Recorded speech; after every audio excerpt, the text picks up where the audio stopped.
Now, the Road Accident Fund is denying claims it's facing financial difficulties. Transport Minister Fikile Mbalula will meet non-executive members of the board today. It comes as the RAF has been given a reprieve by the court to now pay claims within 5 months. Let's get details from our reporter Heidi Giokos now, who's at the meeting that's supposed to take place. Now, Heidi, the minister coming to meet the board of the Road Accident Fund, it's been a problem for a while. Why is he going there suddenly today?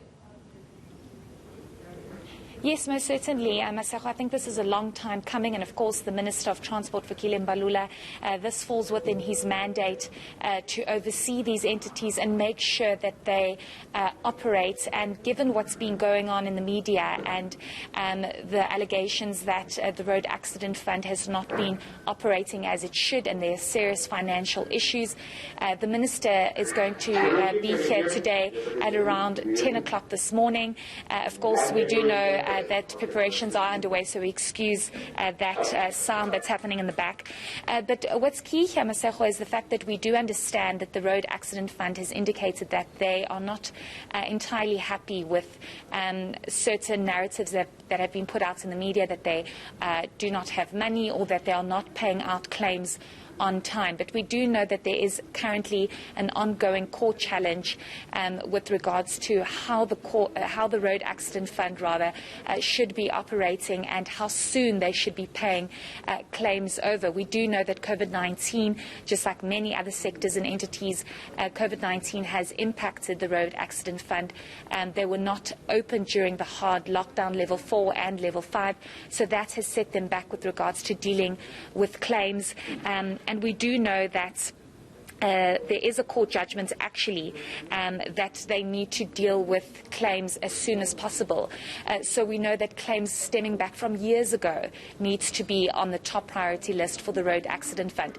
But I think what's key here is that the program does indicate that National Treasury will also be present here today. It's going to be an open discussion, so we will be able to be present here to actually see the finer details of what's going on in the Road Accident Fund, and for the Minister, of course, to pose those questions as to what's going on, and we'll get a clearer picture as to what some of the problems are and what they are doing to deal with this.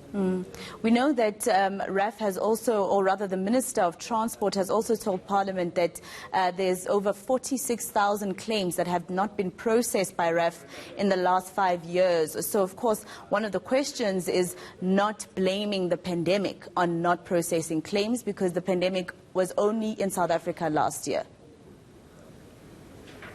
Yes, exactly, Masako, and I think it's such a key point that you touch on, that we cannot always constantly blame COVID-19 and the pandemic for institutions and government institutions operating to full capacity, and especially when it comes to the Road Accident Fund. If you look at claims that have not been paid for years, one cannot attribute it to the fact that there was COVID-19 and the offices were closed for months on end, when claims stem back from years ago and over 40,000 claims have not been dealt with. Surely this did not just happen in the last 12 months or so.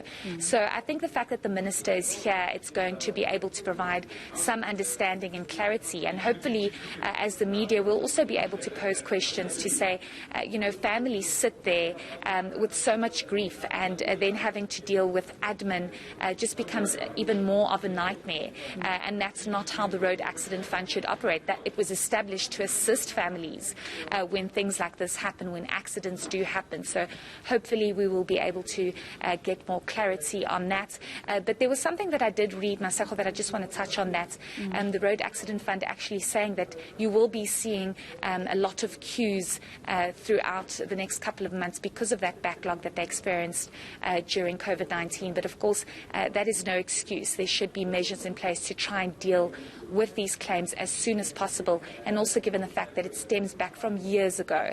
So hopefully when the Minister is expected to arrive at 10 o'clock this morning, we'll get a clearer picture, hopefully, from the Road Accident Fund as to what exactly is going on, as they are very unhappy with the narratives out there. So hopefully they can dispel some of these allegations put forward by various bodies about the Road Accident Fund.